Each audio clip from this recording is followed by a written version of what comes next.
high-speed, exciting guest for you guys today. Stevan Popovich is the president and chief retail officer of Cycle Gear, which is a brand within a larger holding company of motorcycle enthusiast online retailers and specialty shops. He's a prominent retail and corporate leader in the powersports industry, and they are America's largest retailer of motorcycle aftermarket parts, apparel, and accessories, operating nearly 180 stores across the United States. Stevan has over 20 years of experience in brand growth and product development. He spent years scaling major e-commerce platforms and previously served as the VP of merchandising and biz dev for Revzilla and Komodo Holdings, where he drove massive digital acquisition and national brick and mortar retail footprint expansion. In his leadership roles, Popovich focuses heavily on merging community building with rider security.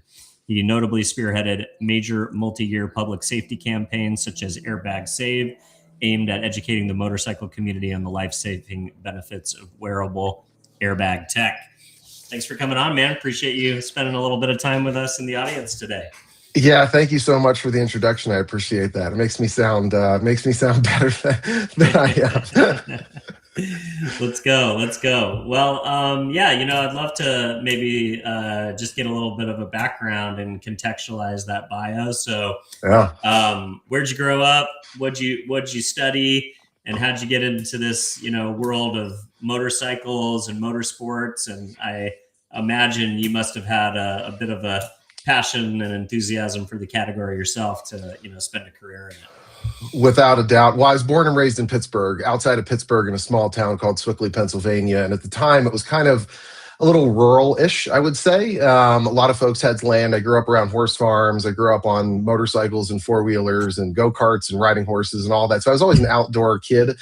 And then as I continued to grow and went to college in Vermont, was a big mountain biker, big cyclist, big skier. Everything I was doing was kind of outside. In a city like Pittsburgh where everyone's like sports, I was the one kid that was, watching the Tour de France at 12 years old.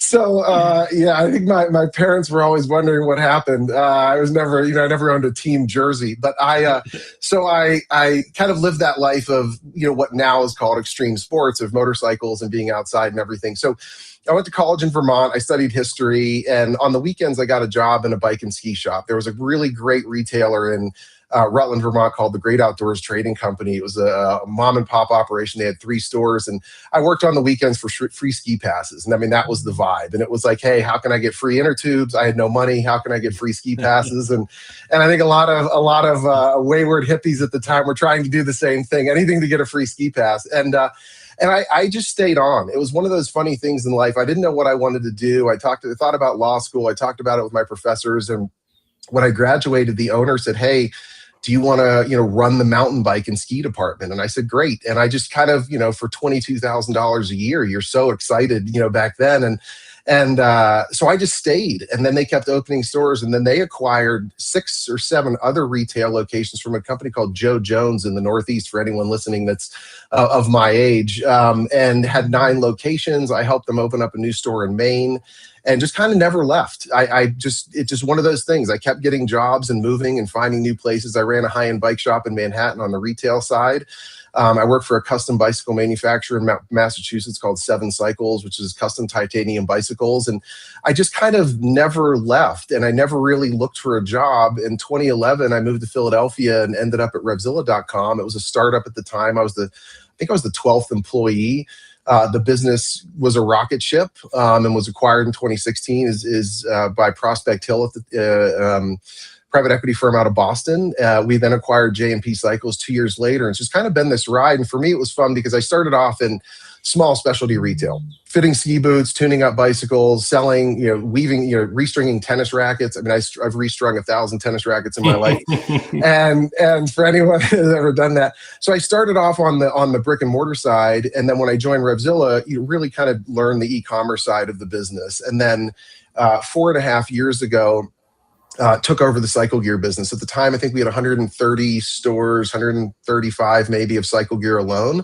And then we really accelerated at that point and just really kind of doubled down on that business. And so it's been a really fun journey for me, having started as a kid on, bike shop, ski shop on the weekends, and then ended up building this career. And I don't think it's too dissimilar from a lot of folks in specialty retail. You're passionate about the environment, you're passionate about the sports. I still ski. I live in Colorado, so I'm a big skier, still mountain bike and gravel bike and ride motorcycles. But it's been a really interesting journey for me to kind of never really just leave. I think that happens to a lot of folks in a lot of these specialty retail markets.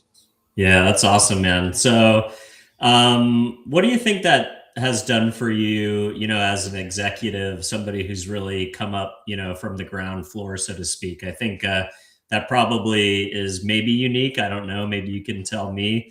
But, I imagine having spent time kind of in the front lines, if you will, as somebody who's interfacing with customers, in something especially with the speciality of cycles and outdoor enthusiasts. Like, really, customers are coming to you not just to buy a product, but in many times to fix something, Sure. to offer advice on when is it time to upgrade and why.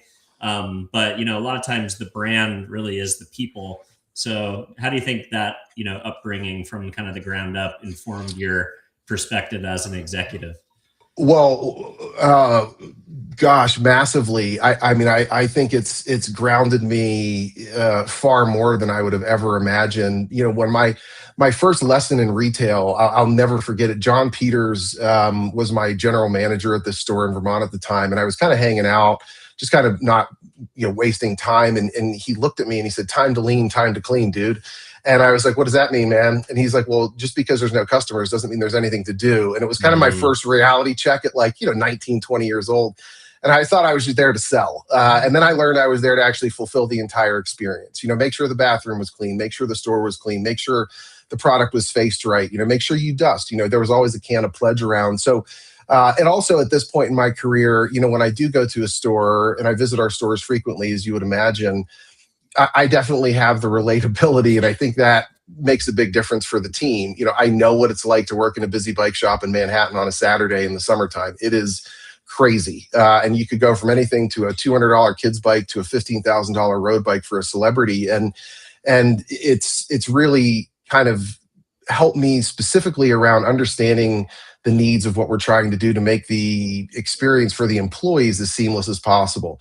Receiving products, putting stickers on products, all the nuances of retailer that anyone that's listening that works in retail knows is that's the stuff that's really difficult, and trying to understand that. And also that it's a lot, being in front of customers every day, having the technical knowledge of all the product that you sell and making sure that you can provide the customer service. So for me, I think it's informed the majority of my perspective of where I am now, because I look through that lens of remembering what it's like to try and run in the back and sneak a bite of a bagel because the store is so busy. You don't have time, and I'm very grateful for that. I think it's easy to lose touch with that perspective. I mean, for all retailers and executives on the retail side, being in the stores is part of the deal. So having a connection, I'm in weekly, bi-weekly calls with each of our districts, with all the store managers. I know all of our store managers, most of them by name, and have a good relationship with them. All of the district managers I meet weekly and bi-weekly in larger group settings. So I think that contact, and then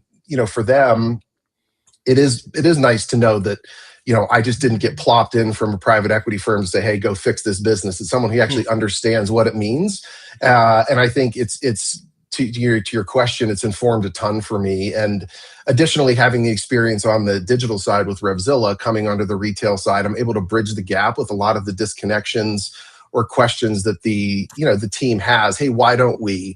Or "It would be cool if we." And I have enough technical expertise to kind of bridge that gap for people. And I think it's really helped me formulate a really positive global view of the business. And again, never losing sight of what makes it successful, and that's taking care of the customer. And for me, as the president of Cycle Gear, when I'm having a long day, and for anyone that's head of a retail, organization, you know the things that happen in stores. You can't make up the stories. I'm a great dinner guest for the things that happened.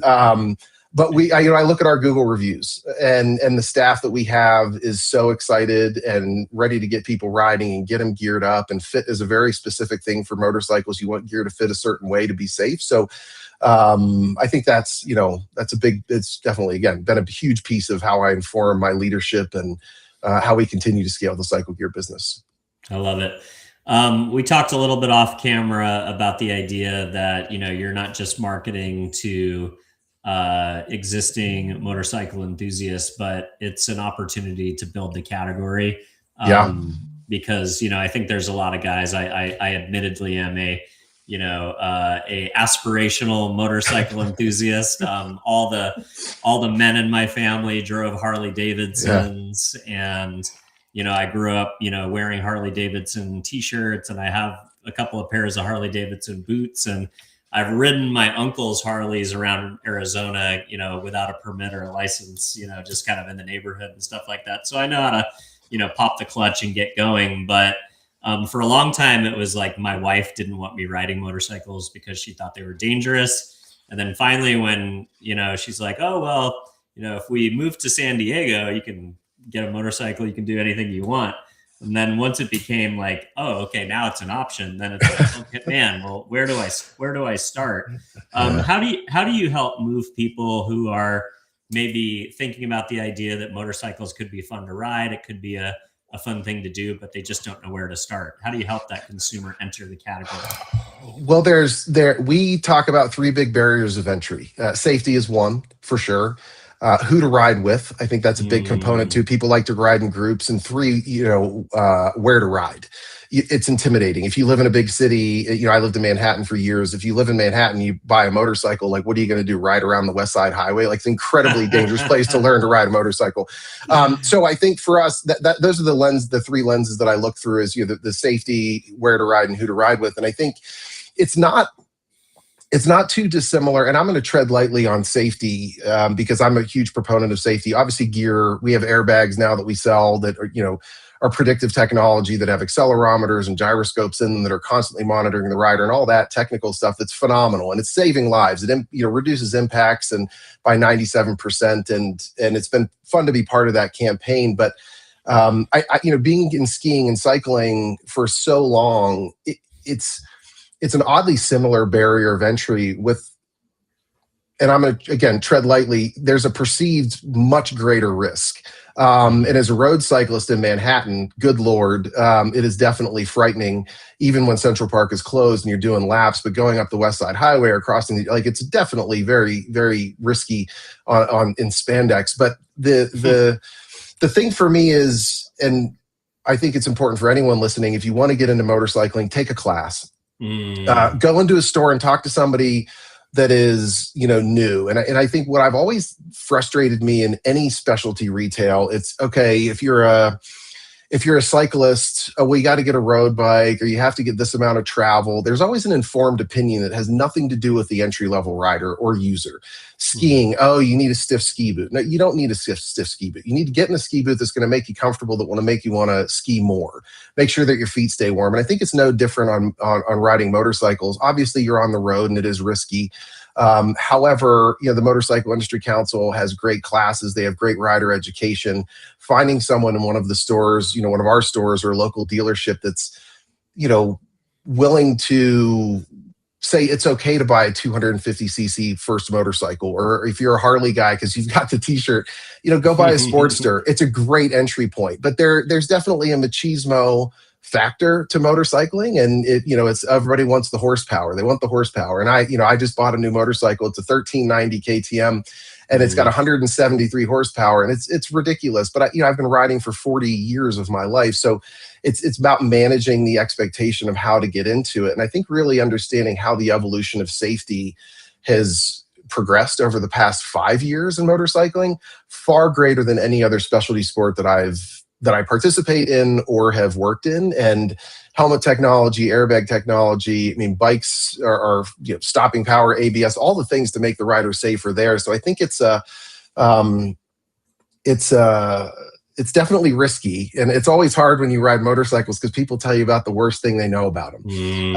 A cousin always got hit, or so it's tricky. But I do think having a conversation again with somebody that understands how to mitigate that risk and take the time to learn about the safety aspects of it, and educate yourself through rider training really reduces that barrier of entry. But I also don't think a lot of people know it exists. I think they think you just go buy a motorcycle and start riding, but in every city, in every state, there are dozens of private and public offered, safety and education classes that kind of, help lower that barrier of entry. I love it. So let's talk a little bit about the PE roll-up model. So what do you think was interesting about this particular category and the specialty retail space for a private equity firm? And I know you mentioned, you came from an e-commerce side and now you've scaled up to 160 brick and mortar stores. You've figured out how to transfer the consumer experience so that there's loyalty that kind of follows the customer, whether they go into a store or an online ecosystem. And is your goal to find more kind of mom and pop shops and slowly add them to the network, so to speak? Like, why is this an interesting space for PE? Well, I think this particular space was interesting for PE because the cycle gear business they were the largest national parts and accessory footprint. What's interesting about the motorcycle space, just to jump back real quick, is the dealerships kind of blend.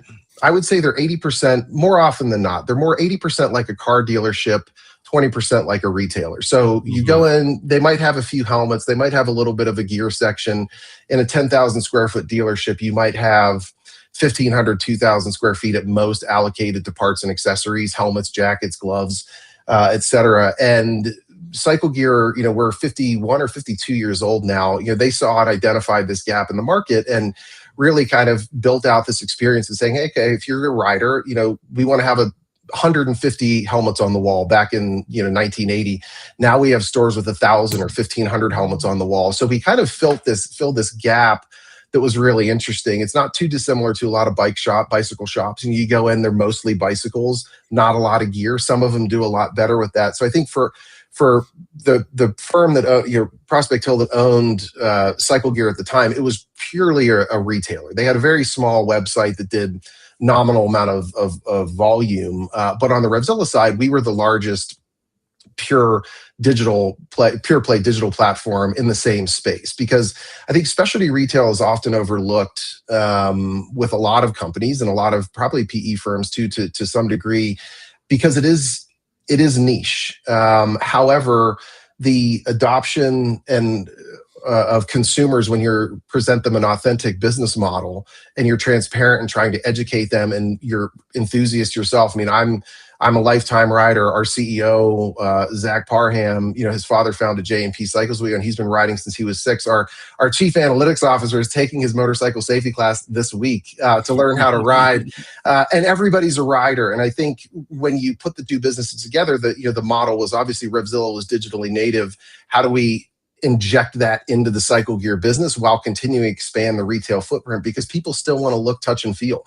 I mean, if you're a skier or you're a cyclist or whatever, touching and feeling the product and fit is such a huge component to it. So you don't want a jacket too loose because it'll slide up in an accident. So making sure the jacket fits, the helmet fits correctly. And people, it's cool, man. I mean, there's nothing cooler than a fancy graphic motorcycle helmet. I'm sorry. Like when you see them on a racetrack or on the wall or and someone rides by, it's like, oh my God, like that is just, it's cool. And for us, being able to model those two, or mold those two businesses together and leverage that. And then as we continue to develop and evolved, how we built a new loyalty program that crossed all platforms of the business, both the digital and the retail side, offering kind of this combined loyalty, but then also using them as kind of a feeder for each other to an extent. Revzilla was huge in content. We have a huge content following on YouTube. We have, what I like to, I joke with the team, but they're kind of, YouTube's, influencer celebrities, and they have a huge following, but they help guide the conversation in an authentic way. And with that, Revzilla kind of almost acts like a little bit of a top of funnel for us. So it's content, it's new product, it's premium, it's European brands that you can't get anywhere else. But hey, if you're within 25 miles, if a digital online customer is within 25 miles of a cycle gear store, we can say, hey, go get your Bluetooth helmet installed, your Bluetooth installed on your helmet there. If you have tires, you can go get your tires changed there and give them that, okay, you can give the aspirational online content, premium products, but then you can support them with the store. And what we found too is by renovating and redesigning all of our stores to a more premium footprint and look and feel, we're able to bring a higher quality product into the stores because they're saying, hey, I don't want this $200 or $100 helmet now. I want this $800 helmet or this $1,000 helmet. So you kind of blend the store, blend the experience together. So I think from a PE standpoint, these niches are really interesting because there's a lot of them. Shoot, scuba diving is some random that just popped into my head, but I think the consumer is so passionate and they love to. I can't stop at a gas station without people talking about my motorcycle or wanting to talk about motorcycles, and I think for the loyalty around. And the insulation around, economic downturns, like this is part of people's lives riding a motorcycle. This is like core identity stuff, man. And I have no association with, Poncho Outdoors, these shirts that I really like. I really like the shirts, but like, I don't have an affinity for, shirts. It's not part of your identity. I don't identify as the guy that wears, pro snap shirts, but I tell people that I ride motorcycles and I'm a cyclist. And so I think anything like that, people are so empowered and impassioned that it just creates such a stickiness for a business when they can then reflect that authenticity back. Do you think that's why, specialty retail from an e-commerce perspective is still pretty competitive? I guess theoretically you could go to, a big online commerce conglomerate and look for a product and see if you could find it. But is part of the value of kind of that e-tail experience kind of curation and deeper product 100%. knowledge? And like you mentioned, being able to click through to videos and follow kind of the lifestyle, social media clips and stuff for inspiration or product demonstrations. Is that why online e-tail and specialty retail is still so strong? I believe so. And I was thinking, I was trying to think of a relatable topic. I don't surf. I'm not a surfer. I wish I was. I've always enjoyed it. Okay, it's rad. So I subscribe to the Surfer's Journal. Yeah. I was visiting a friend's house in Mexico and was like, what is this magazine? So I ordered it and I got a subscription. It's a phenomenal magazine, great articles, phenomenal photography, great stories. And, I think there's always going to be the guy in Encinitas that makes the longboard better than anybody because he grew up riding. I'm trying to think of a relatable topic for people, but there's always going to be that person that does one thing better. And I think when you get into specialty retail, I ride adventure bikes mostly. So for me, I want to find content. I want to find an experience that relates to what I do because within surfing, there's 50 different subsets of types of surfing. In motorcycling, there's 50 different subsets of types of motorcycling. There's track guys, there's sport bike guys, there's Harley guys, there's, whatever it may be. There's a huge female segment of ridership that follows the same trend from Harley to adventure to off-road to motocross.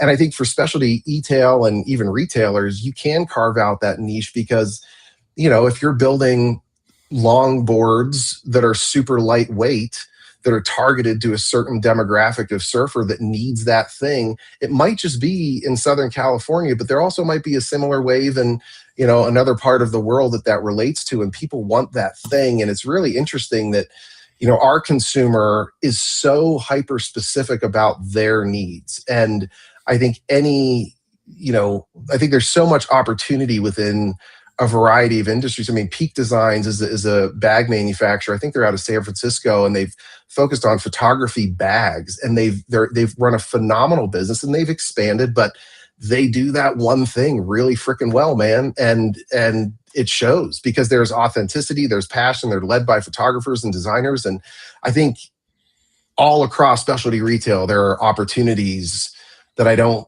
They might not seem like the big 50, 100, 200, $300 million, but there's a lot of 10, 15, $20 million businesses out there that are doing a phenomenal job supporting a super hyper targeted customer experience.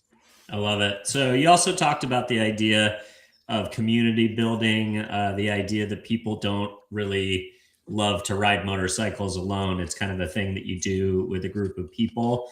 Yeah, A big trend that we're seeing is that the retail location doesn't just serve as a place to come and like buy products or get things fixed, but it also kind of serves as like a community center, if you would, like a for place sure.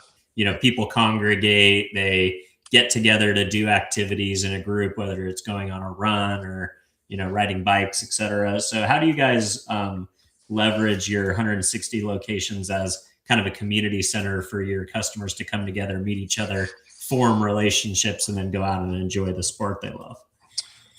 It's such a massive part of our business. It's so every second Tuesday of every month through the majority of 8 months of the year for the majority of the country. Now in the warmer climates, we'll run them all year, where there's obviously not winter. But we do a bike night. We have over 350,000 people throughout the year come to these bike nights.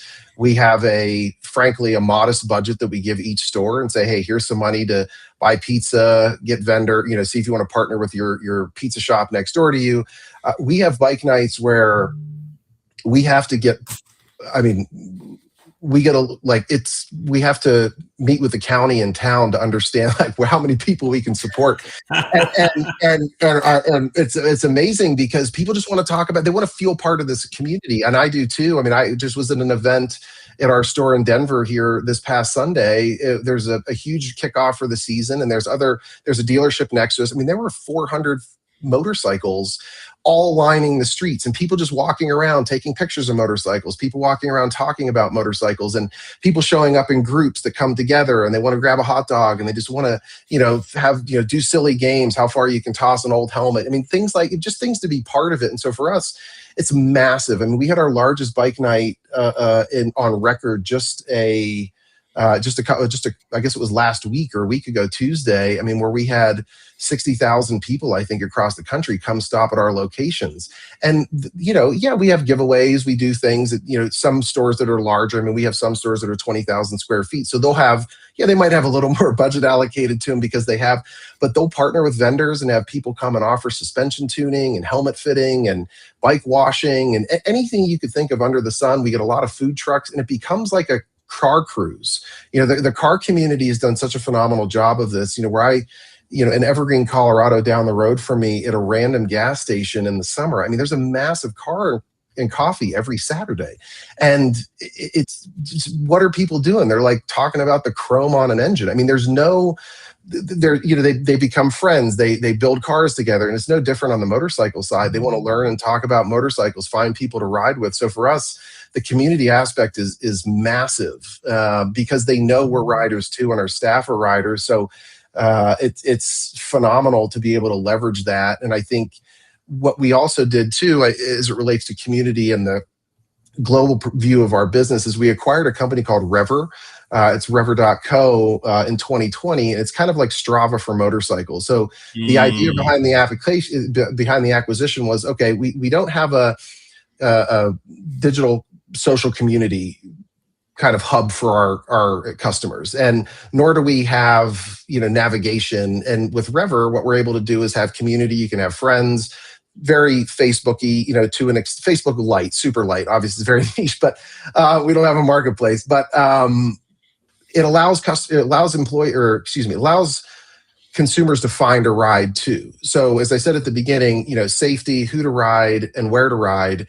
The bike nights really fulfill a lot of that, like who to ride with. It creates this place for people to go and meet new people. But then on the Rever side, like Strava, you can find new routes. You can find off-road routes. You can find, street routes. You can find backcountry routes, curvy roads, highways, all the things to kind of paint that picture. So for us, being able to dovetail that ability to find where to ride, along with these meetups for people to make friends in our stores, is a huge part. I think a huge part of our recent success, especially because we've really doubled down on giving the stores the opportunity to get creative and free. And it's been phenomenal to see. I mean, sometimes I think we're going to get shut down because there's so many motorcycles, and these young kids that are so digitally native are flying drones and putting all these cool edits together and posting them, and come check out Bike Night. And yeah, I think for any specialty retailer, if you can invest and figure out a structure to support it, it's paid dividends for sure. On the education side, what percentage of riders are also guys that like to work on their bikes? I imagine there's a component of like, wanting to understand how to like tune up your bike, how to do basic repairs, how to change out parts, and when you get, new things that you want to add or subtract to the bike. Is there an educational component where, you can teach people how to maintain their own bikes? And is that, something that you guys do as well? Not in the stores, but online. We have a lot of how to install motorcycle grips is a huge video for us. It's a huge content piece. I mean, learning how to change your motorcycle grips or adjusting your clutch. We have a whole segment, we have a whole show, a series under the Revzilla banner on YouTube called The Shop Manual, where our host, Ari, walks people through all of these things. And there's a huge component of that, of the motorcycle rider that loves to work on their motorcycle, which I think is a huge, it's awesome. I think there's 3 phases of motorcycle riders. And my coworkers are probably going to listen to this, so I have to be honest with myself. But there's the guy that's just going to pay to play. I'm not mechanically inclined. I'm a good motorcycle rider, but I'm not going to do a valve adjustment or swap a tire. I'm going to take it somewhere and just have it done. So there's a lot of Stevans out there that just want to have the experience, ride it, and are not mechanically excited to be mechanically inclined. But then there's the kind of mid-tier, which is, hey, I want to change my windscreen to get better wind protection. I want to add different luggage for the type of riding that I do, or I want to put on an exhaust pipe, kind of, B-level, C-level maintenance, like nothing too technical. But then on the far side of it, on the J&P Cycles business, which is under our banner, which is purely a V-twin focused business. So Harley Davidson's, I mean, we're selling engines, cams, parts of the engine that I have no idea how it even works. But we then have a whole content arm specifically on the Harley side on how you pull apart your whole engine, how you get into the weeds. And I think there's these phases these different cohorts of riders that do want to do that. So we kind of try to tackle the content for everybody. It's okay if Stevan needs to put on a slip-on exhaust, which is really just 3 bolts. It's a very easy thing to do. I still want to be able to watch a video and have support or change my motorcycle grips all the way to, I live in Montana and I want to tear my engine apart and put in a higher performance cam in it. We have the content to support that. So I think we're very fortunate in specialty retail too, that there are these folks that want to really go deep in their experience on the built not bought side of things, as they say, or a guy like me who just can't figure out how to adjust his clutch. So, another huge area of unlocking revenue for e-commerce companies and retailers these days is this new emerging trend of the retail media network, or the commerce media network. You guys are sitting on 160 locations worth of geographic data. You've got online retail. You have this massive investment in media to attract customers to you because you're putting out educational, inspirational, and lifestyle content.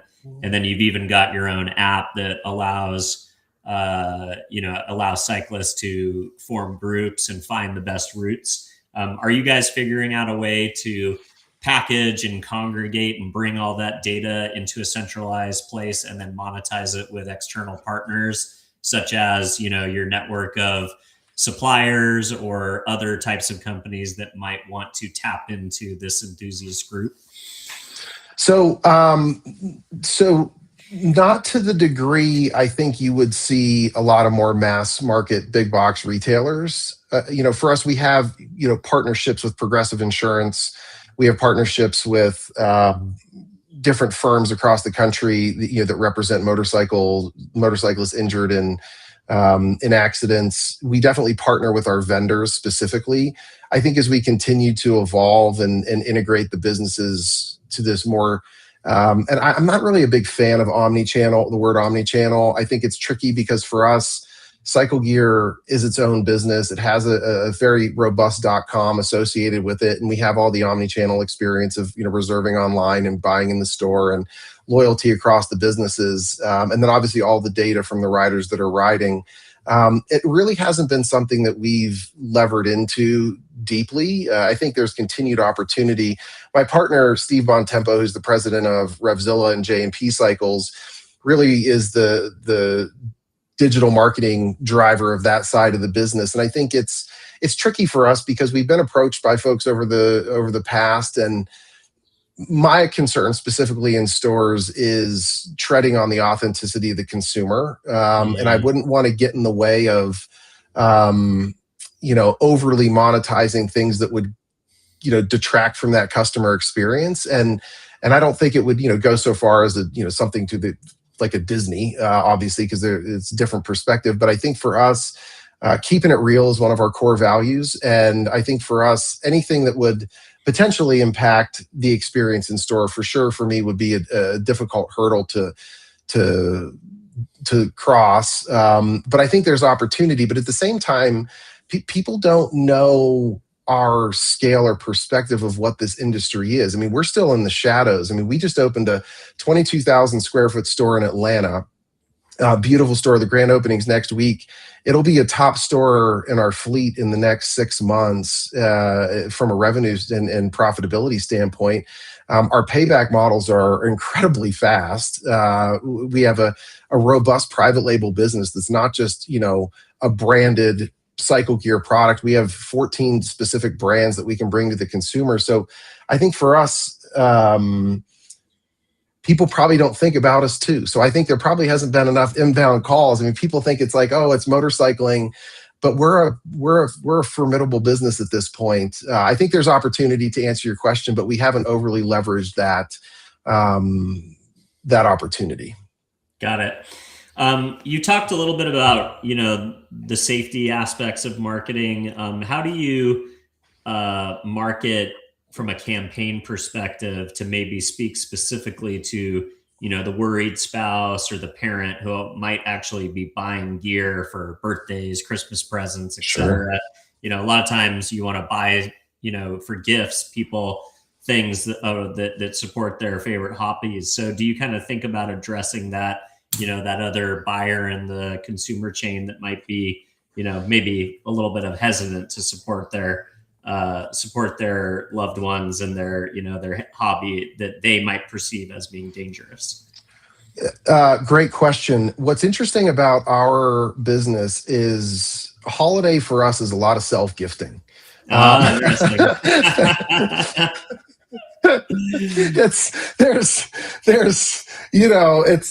the enthusiast, it's the guy, it's the guy or the woman who is a passionate enthusiast and they're waiting for themselves. I mean, more often than not, the partner or spouse in the relationship, it's not always one-sided, but often if the wife is really into motorcycling, and the husband may not be, or vice versa, I think gifting safety is always a little bit tricky because there's a fit component to it. So we actually see a lot of self-gifting over the holidays with our consumers. However, we just had a call. I was on a call yesterday with our district managers, and our district manager in Central California, Bakersfield area, was saying that his friend wanted to get back into riding, and his spouse was not super excited about it, and they're friends, so he had a leg up here. But he said to the wife, he said, "Hey, come to the store and let me show you what we have. Let me just teach you about the technology. I'm not trying to make you to allow him to make a decision."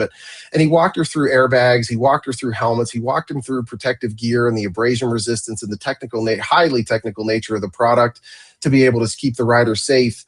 And it eased her anxiety around it. Now, again, there's still the component of it's a motorcycle, and history has shown us that they're dangerous. I do think a lot of riders, don't overly protect themselves at times, and I think that's a self-inflicted wound within our industry.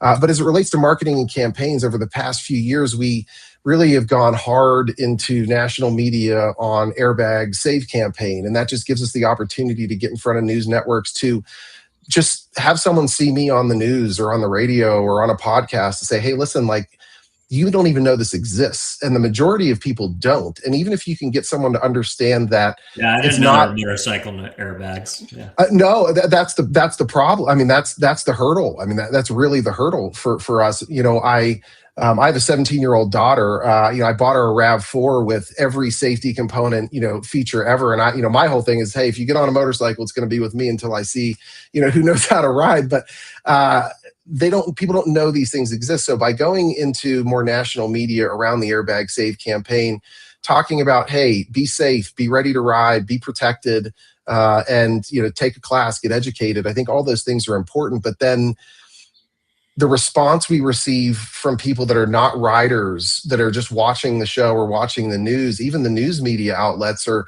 shocked that this technology exists. I mean, it's been in cars for, I don't know, 30 years now. I mean, when I was a kid, I only had one seatbelt in the Volkswagen that I had. It was this weird door thing. But things continue to evolve, but we also aren't on the national platform of size that it brings that to people's attention. It's easy when a car makes a blind spot mirror to roll out and it's national news and everybody has a car, but we're still a small segment of the power sports and just general automotive market that I think is often overlooked. So for us to be able to get in front of consumers, we partnered with the Motorcycle Industry Council on this Ride With Us campaign where they go to certain cycle gear locations and they teach people how to ride. Phase 1, this is a clutch, this is what it does. Put them in a helmet, put them in gear. And then a lot of our staff is there to educate them of, hey, we know this is a little anxiety inducing for a lot of folks, but here's also what is afforded to the rider. And I think the national campaign is starting to really tick that visibility for consumers that there is a safer way to ride. However, the technology is super new. 5 years, and we're super early on the adoption curve. So for us, trying to get to, if you're a rider, your spouse, to say, hey, Dylan, I saw, you've been talking about motorcycles. I saw this guy on the news talking about airbags, and you're like, airbags? And let that kind of, because we don't have a Nike in our space. We don't have a Volkswagen. I mean, we have a lot of really big brands, but nationally, creating that awareness we've seen a huge adoption for motorcycle airbags, and we've seen in firsthand the life-saving capabilities of them. But it's hard when I made a post the other day on LinkedIn. Sometimes I feel like we're in the shadows in the motorcycle space because, beauty or outdoors or, cycling, I mean, these are huge industries. And while we're substantial in size, we just don't have the national visibility on a lot of the things around it. So we've, taking the lead ourselves to really drive that conversation has been super beneficial on the safety side. That's cool. You've implemented kind of a TikTok style training program. Your retail employees across the country, leveraging your micro ambassadors to create content programs. How has that changed adoption or efficiency by using these kind of shorter TikTok style micro ambassador clips and moving away from kind of traditional corporate training? Does that help with product knowledge, sales numbers? 100%. I mean, who wants to watch corporate training, dude? I mean, like, come on, man. Good God. Well, what's fun is that I say to my team, it's funny, a little bit of a digression here, but when I took over the cycle gear business, it's 1,500 so employees. It's a huge employee base, far larger than anything I'd ever taken on. And I didn't really know when I stepped into the role, how to create a level of unity and engagement across the businesses because they're so disparate. I mean, they're all across the country. We have 14 districts and district managers and, all these store managers. And I said, if you want to go fast, go alone, go far together. And it's an age-old saying. But what I found is that by empowering the teams and challenging them to work together and inspiring them to work together, we've seen people get really excited about it on a store manager call where there might be 14 store managers. Hey, you know what worked for me? If you do this or you do that, it's way easier. It's like, hey, do you wax skis a certain way? A trick to wax skis faster, a trick to wax skis even better, or a surfboard, whatever it may be in the store. I'm trying to be a little more global in my metaphors here for the listeners. But, for our staff, it was like, hey, why don't you just take a quick video of this? And we saw the staff, the employees were doing it themselves because they were having fun with it. And it said, hey, this is how you put on a Bluetooth unit, or this is how you change a visor. And here's a quick trick or tip to mount and balance a tire. And then the learning and development department said, hey, let's lean into this. And we really kind of drove and gave them a little more structure around it, and then figured out how to push it out to the team. So then, one, it's cool for the employee because they get to see that they've affected a national retailer on a, strategic level by creating some of this content that's shared across all the employees. And then they all get excited to thumbs up each other and high five each other and get excited. And then they want to create content because they might find that, a certain jacket works better a certain way than another. And so for us, it definitely helps with sales. It helps with efficiency. It helps with understanding. It helps with product training. And I think it gives the employees a level of empowerment. I mean, I think you see it a lot in the beauty industry where you'll have folks showing, hey, I learned a new way to use an eyeliner, or, I'm not totally fluent in makeup, so I'll stop there. But, being able to, the people that are taking it further are the people that are using it. And that's where I think we've seen the influencer, component of marketing grow so much. But for us, all of our employees, 99% of them are riders. So we've got this base of people, and to be able to funnel that and target it into an internal training and training modules that's self-fulfilled and self-supported is just freaking awesome. And it's way more fun than, some sort of 8-page PDF that an employee has to click through to complete their Bluetooth installation, training module. So yeah, and I imagine that content shouldn't or doesn't need to look much different than being able to repurpose that for social channels for some of the things that you're talking about for, inspiration, education. Like it could almost be used in this. It could be consumer facing and internal facing content. It can. And a lot of things that it's funny, a lot of things you find from stores, and back to the beginning of the conversation about how my, trajectory to get to the point where I'm at, there's so many things that happen in stores that we've adopted across an entire fleet. And it's not just a TikTok video, but it's, hey, how we're receiving product, or hey, there's an efficiency on how we're checking people out, or there's a way on the back end of how we can actually link a customer account, whatever it may be. But it's awesome to see, and the excitement around an hourly key holder that's come up with a solution that we're like, oh shoot, let's roll that out. And we scale it up and we roll it out across the organization. And I think being close to that, and they all have access to my Slack. I get Slack from store managers all the time. Hey, I've got an idea, or would it be cool if we?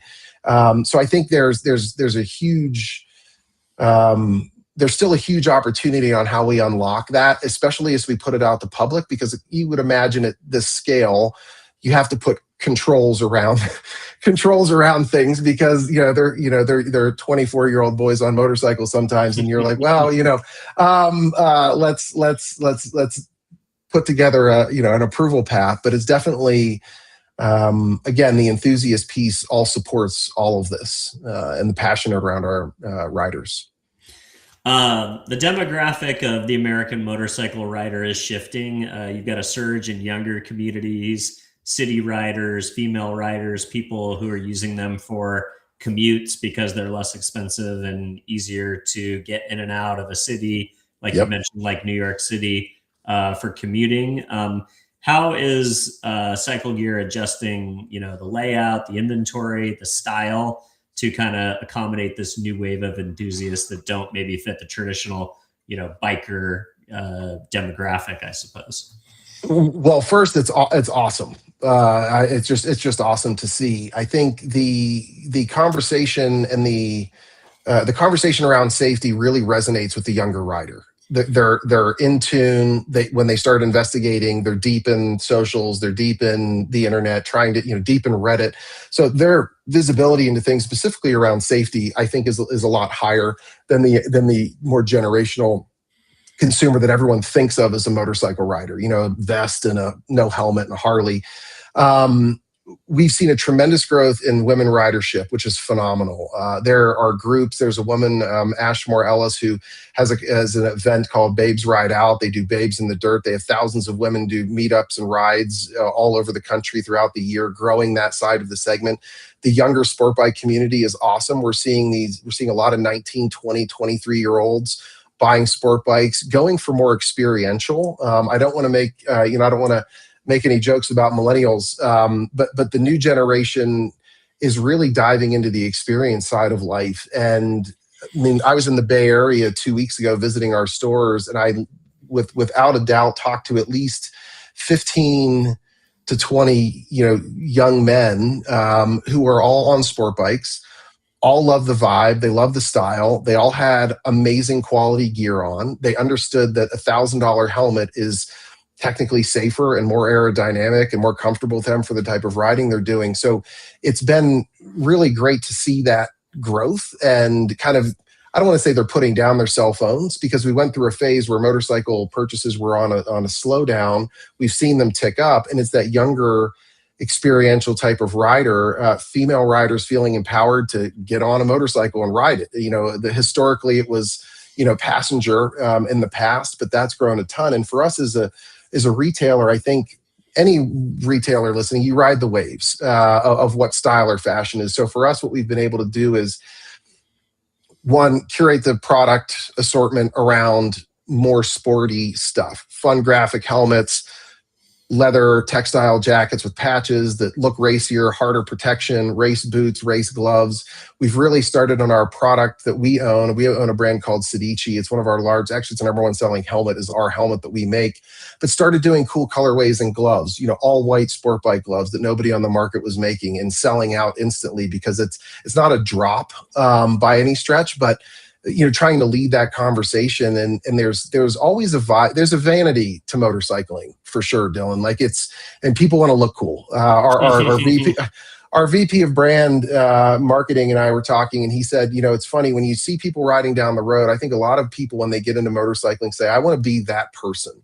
I want to look adventure-y, or I want to look Harley-ish, or I want to look sport bike-ish. And it changes throughout the years. I mean, it kind of migrates between the different disciplines of riding of what's popular. But for us, we've expanded our retail footprint. So the new store format is far larger than they were in the past. As an average, we probably were averaging 4,500 square feet in 2017, 18. Now our average store size is 7,000. And we've, more than doubled our average store sales volume. But that younger consumer is savvy, and they want to be protected. And we've seen a huge growth in the more premium price products that's kind of took us by surprise. So we just had to pivot, and, instead of selling $150 helmets to kids 10 years ago that were into sport bikes, we're selling $1,000 Alpine Stars race helmets. And it's just really our ability to continue to follow where the customer is taking us. That's awesome. E-bikes is a huge growing category. Here in my hometown of Carlsbad, California, they're almost treated as an epidemic. I know. City council and people on next door complaining about these bands of young people riding around on e-bikes, sometimes 3 of them on a bike, doing wheelies, stuff, going to deep crannies of trails where they can go fishing and stuff like that. But I imagine, e-motorcycles are a huge kind of, evolution into the category. I wonder how you guys think about the e-bike explosion, and do you think about that as a separate category, as an entryway into the category, somebody to be marketing to, somebody to be thinking about? How do you think about e-bikes in the larger ecosystem of the power sports industry? Well, it can be a tricky one depending on your one's experience with e-bikes. I think it's a phenomenal gateway for folks to get into riding motorcycles. It lowers the barrier of entry. There's no clutch. They're not super fast. They're not highway accessible. They're great for around town. I'm 50 years old, so I grew up in the 80s on BMX bikes, and we terrorized the town on our BMX bikes, going to build forts in the woods. And gosh, man, if I had an e-bike when I was a kid, I guarantee you my parents would have been called relentlessly by the local administration. So I think it's a tricky one because they can be powerful and fast. So I think there's a safety component the parents should educate themselves on. These are not BMX bicycles. And I think being protected and understanding, what homologation standards around safety means for a rider as it relates to sliding, as it relates to impact. I think it's a huge thing. And on the e-bike side, as it goes to safety, there really isn't a homologation standard. You can wear a bicycle helmet, of course, but for a motorcycle, if you're a state with a motorcycle law, you have to helmet that's DOT certified. So there isn't a homologation standard, which I would love to see at some point. I definitely do not think, and I mean, the amount of reels people send me on Instagram about the situation with e-bikes in different parts of the country. I mean, it's definitely a little bit much. But I live in, again, Colorado. I mean, we have them here. I was at the gas station. There's a gang of 12 kids, riding around, having the time of their life. And I asked them, I said, hey, what do you love about this? I told them what I did. I said, hey, this is what I do. And they're like, oh, we've gotten stickers and helmets from you guys and jerseys. I was like, well, that's cool. What do you love about this? And they're like, well, we got rid of the motorcycle. One kid said I had a dirt bike. He said, because my mom had to take me there. And he said, and it was a bummer, dude. He said, because I had to wait for my mom, because he's 13 years old. He's like, mom has to take me to the track. Mom's got to, or dad's got to take me to the track. And my other friends didn't have dirt bikes, but we can all ride together. And it's created these fun little communities. Do I support maybe some of the reckless nature of it? Public facing, clearly I don't. I think it's incredibly dangerous for kids out there that aren't paying attention because they think they know how to ride a bicycle and this thing's going 40 miles an hour. It's a different ball game that I think parents need to educate themselves on. I do think cities will continue to put in restrictions around how and where they're ridden. But it's funny. It's with so many things over the years. I mean, having been in specialty retail, I mean, even cycling, I mean, bike lanes were never a thing when I was a kid. Should e-bikes go in bike lanes? And if they're not, should they be on the street or can they be on the sidewalk? Bicycle on a sidewalk. I do think there should be more restrictions around safety with them. I do think parents should really educate themselves on what the capabilities of these are, because kids are going in and unlocking the power to these digitally. I mean, they know, they might order they're hacking them, man. It's crazy. And I'm trying to, it's bananas.